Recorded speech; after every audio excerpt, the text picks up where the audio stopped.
बिस्मिल्लाहिर्रहमानिर्रहीम, अस्सलाम वालेकुम and warm welcome to all of you. एक हमारे पास सवाल है, what brings real stability in Pakistan. तो ये जितने भी मेन पॉइंट्स मैंने जॉट डाउन किए, ये सारे मैंने एक एडिटोरियल से उठाए हैं। तो जो फर्स्ट वन हमारे पास है, अनडिस्टर्ब रिप्रेजेंटेटिव रूल्स, यानी जो पाकिस्तान में आए दिन इंतखाबात होते हैं उसको हमें ब्रेक डाउन करना चाहिए। अनडिस्टर्ब रिप्रेजेंटेटिव रूल होनी चाहिए। इंटरनल हारमोनी और दाखिली हम आहंगी हो। Development must be focused on bringing prosperity to the masses. जो डेवलपमेंट प्रोजेक्ट्स है उनको इस चीज़ पे फोकस करना चाहिए जो कि ज़्यादा से ज़्यादा लोगों तक उसका फ़ायदा पहुँचे। कंटिन्यूटी इन इकनॉमिक पॉलिसीज़, यानी आए रोज़ हमने अपने जो इकनॉमिक पॉलिसीज़ हैं उनमें चेंजेस करते रहते हैं, उसकी कंटिन्यूटी हो, वो ज़्यादा देर तक हो। इससे ये होता है कि आए रोज़ अगर हम अपने पॉलिसीज़ को चेंज करते हैं तो जो गल्फ़ कंट्रीज़ से, जो फॉरेन इन्वेस्टमेंट से कंट्रीज़ से ऑस्ट्रेलिया नोटिस इन चीज़ों को करते हैं।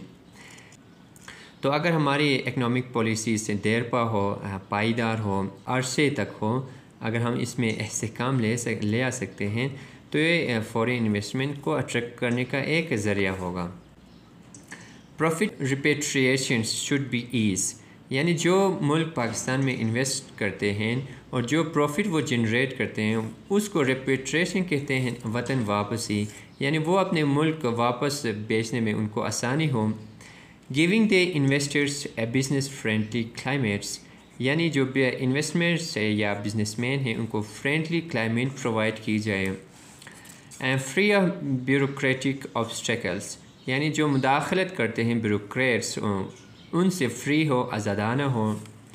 टैक्स डे अनटैक्सड इंटरनली, यानी पाकिस्तान में जितने भी सेक्टर्स है जो कि अनटैक्सड है उन पे टैक्स लागू की जाए, तमाम पे बराबर हो।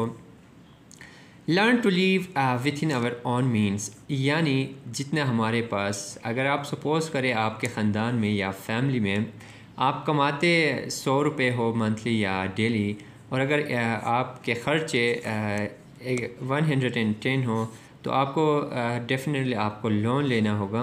तो कोशिश करनी चाहिए कि जितना हम कमाते हैं उस पर गुजारी जाए। Foreign investment to good use, यानी जो इन्वेस्टमेंट पाकिस्तान में आती है उनको अच्छे कामों में उसको यूज़ करना।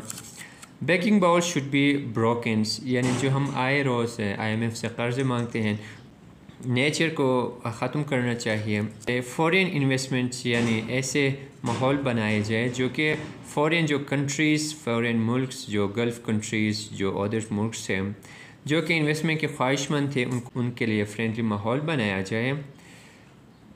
इम्प्रूव एक्सपोर्ट्स, इन सारों के अलावा हमें अपने एक्सपोर्ट्स को भी इम्प्रूव करना चाहिए, बेहतर बनाना चाहिए। जो इम्पोर्ट्स करते हैं उनमें कमी लानी चाहिए। Start trading and friendly relation with other countries, जो अदर मुल्क से, जो दूसरे मुल्क से, उनके साथ हमारा रिलेशन फ्रेंडली बनाया, हम फ्रेंडली कोशिश करें कि हम अपने रिलेशन को फ्रेंडली बनाएं और उन ममालिक के साथ अपने ताल्लुकात बेहतर बनाएं और उनके साथ ट्रेड शुरू कीजिए। तो इसके अलावा आप भी कमेंट करके ज़रूर बताएं कि पाकिस्तान में रियल स्टेबिलिटी किन चीज़ों से आ सकती है। शुक्रिया।